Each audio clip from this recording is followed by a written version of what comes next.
Hi, I'm Julie Kornbluth, one of the regional directors of OT with EBS Healthcare. And for OT month, we're sharing why we wanted to be an OT. For me, the first thing that came to my mind is I didn't choose OT.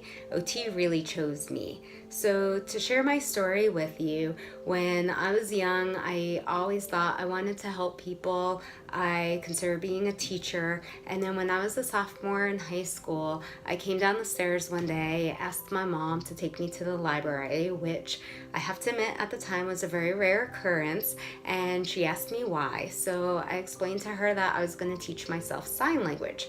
And we're not really sure where that stemmed from, but we got books out. I started practicing, and then we had a friend of the family come over shortly after I started teaching myself, and she explained that she had a connection with the pediatric rehab that was just about a mile from where I was growing up. So before I knew it, I was a volunteer at the pediatric rehab. I was volunteering in an EI, or an early intervention group, with toddlers. They were 2 to 3 years old. They were hearing impaired, and we were teaching them simple signs.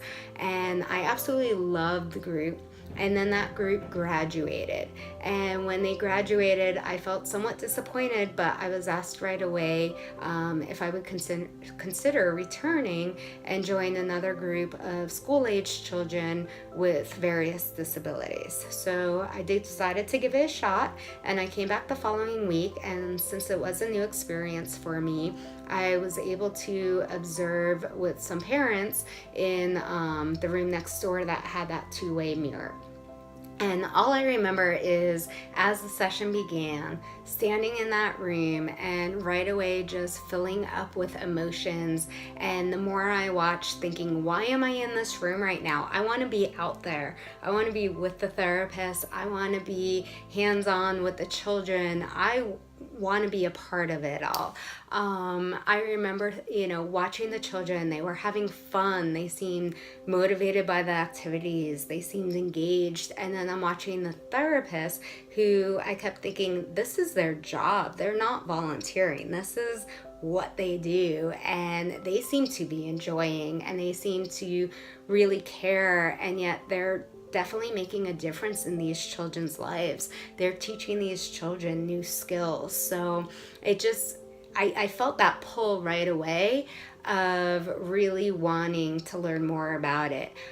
It was a collaborative group. It had an OT, PT, and speech pathologists in it. And again, at the time, I didn't really understand their different, roles or focuses.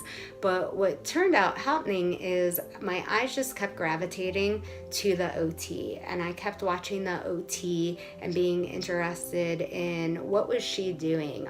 It just seems really creative. I remember, for instance, circle time, and again at the time not fully understanding, but she was bringing over different seating tools and fidget tools. So I remember there was one student sitting on a therapy ball, and then there was another student moving sit cushion and a tea stool. And she had these squeeze balls and, different activities we use all the time. And I just remember thinking back as to, okay, I know there's a reason behind this. I might not understand what the reason is, but I will understand. I want to know the whys. So as the group ended, I was helping to clean up, and they asked me right away what I thought and if I'd be interested in returning. And without hesitation, I was like, yes, I will be back next week. And that continued for many years. It wasn't just next week. I even joined a second group, actually with the OT. It was with older children. It was a life skills group, and it was really prepping them for different activities. And that's where I got to learn more about OT and activity analysis and breaking down the steps of an activity, as well as, strategies and compensation techniques, adaptations for different children.